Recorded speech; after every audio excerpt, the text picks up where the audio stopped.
मुंह थपथपाता हुआ बोला, माना कि तुम बूढ़े लोग हो, इसका मतलब ये नहीं कि मैं बच्ची हूँ। दानी चलकर बोली, अच्छा अब तुम खाना खाओ, मेरा दिमाग ना चलो।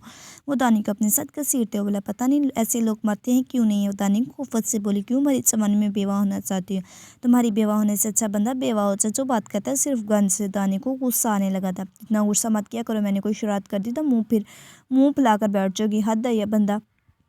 इससे टाइम टेबल लिखवाया कि कब कैसा रद्दमल देना और कब कैसा। दानी दान पीसते हुए बोली। आल मुस्कुराता हुआ इसे देख रहा था। दानी ट्राउजर और टी शर्ट पहनकर वॉशरूम से निकली और बेड पर लेदर की जैकेट पर थी। दानी ने उठाकर पहन ली। अच्छा ठीक है, मुझे इन्फॉर्म करते ना। हाँ इसको बोल दो आने का। आहल बोलता हुआ कमरे में आ गया। दानी नागवारी से देखने लगी। कपड़े निकालता वॉशरूम में चला गया। आगे आगे चला। दानी बेड पे अल्टी पल्टी मारकर बैठ गई। आहल तो लिए से चेहरा खुश करता बन निकला। सो कैसी लगी पार्टी मेरी जंगली बिल्ली को? वो मुस्कुराता हुआ दानी के सामने बैठा। तुम्हारी तरह जहर। दानी बदमजा हुई। आहल का कलकत्ता से देखने लगा। तुम यहाँ क्यों बैठे हो? दानी तीखे तेवर लिए बोली। पेशानी पर बल पड़ गए। क्या मतलब? आहल उलझ गया। यहाँ मैंने सोना है, उठो।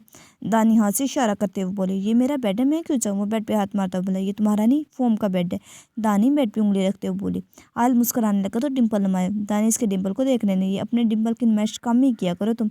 अच्छा अब उतार के फेंक दो इसे? वो तज्जुब से बोला, बिल्कुल फजूल में ओवर होते। दानी चलकर बोली, तुम भी तो हर वक्त अपने गिरी आंखों की नुमाइश करती हो। मैंने तुम्हें कहा है कि इनकी खिड़की बंद करके रखो। वो आंखें छोटे किए बोला, लो मुझे क्या? दानिश शाद ने उचकाते हुए बोली, अच्छा बेगम जी मैं बहुत थक गई, सुबह बहुत काम है, अब सोचो। वो तक के दुरुस्त करता हुआ, मुझे एक बात तो बताओ, बाकी घर तुमने रेंट पे दिया है? नहीं, क्यों? वह तो फिर किसी और कमरे में सोचो। एक ही कमरा है क्या?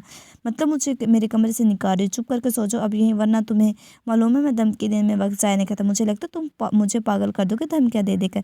दानी रोने वाली शक्ल बनाते हुए लेट के बीच में इसने तकिया रखते, ये बाउंड्री है, अगर तुमने बॉर्डर पार किया तो।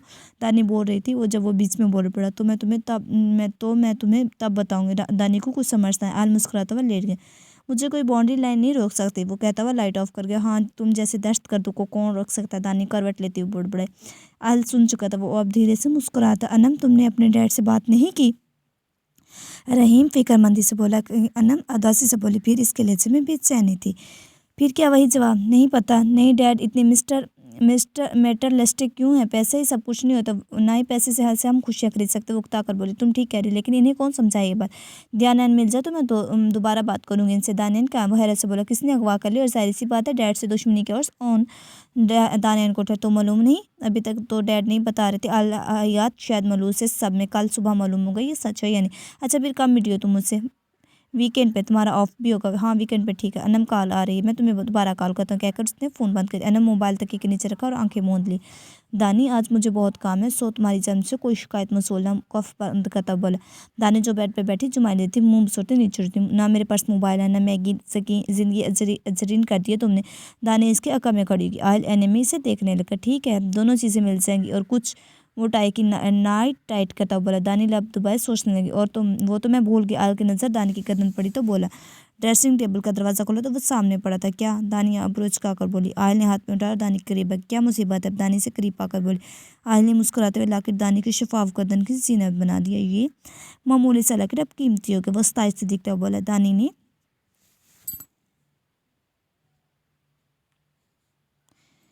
ने आईने में देखा तो लॉकेट पर दानी लिखा था, जिसके अंदर छोटे छोटे हीरे मबूस थे। ये कुछ खुशी में वो हाथ में पकड़ती बोली, मुंह दिखाई समझ लो, क्योंकि लेकिन मैंने तो वैसे ही लिया था बहुत पहले। हाँ हाँ, और अगर दानी अगर ये मुझे तुम्हारी गर्दन में दिखाई ना दिया तो तुम्हारी क्या नहीं के कहकर कोट उठाकर चलने लगा। रफीक आएगा, कपड़े बदलो, इन कपड़ों में तुम बाहर ना निकलना। मुझे क्यों यहाँ रखा हुआ? दानी इसके सामने गई। दानी मुझे बहुत से काम है, मैं रात में बात करते। वो दानू को बाजू से पकड़कर साइड पर करता बोला। आह सालिम, दानी कराकर अपने बाजू देखने लगे। आहल का हाथ नाप पे था। जब दानी की आवाज़ सुनी वो हाथ उठाता वापस से। क्या हुआ? फिक्रमंदी से बोला। लोहे जैसा तुम्हारा हाथ किसने कहा था यहाँ से पकड़ने को? दानी नामाकुशी से देखती हुई चले। आई एम सॉरी, मुझे क्या लेना? अहल कहकर कब बोर्ड से फर्स्ट बॉक्स निकाला है, जैकेट उतारा। वो बॉक्स खोलता हुआ अदालत में बोला। क्यों? दानी पीछे को कि अहमक लड़की, बैंडेज करूँ? अब खुद उतारोगी या मैं उतारूँ? मुंह माथे पर बल डालता हुआ बोला। दानी मुंह बनाती जैकेट उतारने लगी। दिखाओ मुझे।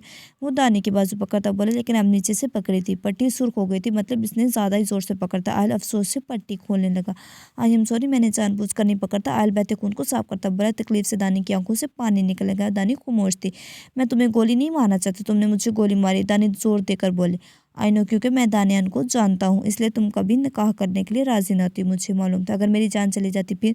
मैं पुराना खिलाड़ी हूँ, मेरे निशाना कभी नहीं चूकता, सिर्फ छोटा सा जख्म देना था ताकि तुम डर जाओ। ऐसा ही वो पट्टी करा था। वो बोला तुम इंतहाई घटिया इंसान हो। दानी अकार से बोली। I know. वो दानी का मुंह थपथपाता हुआ बोला।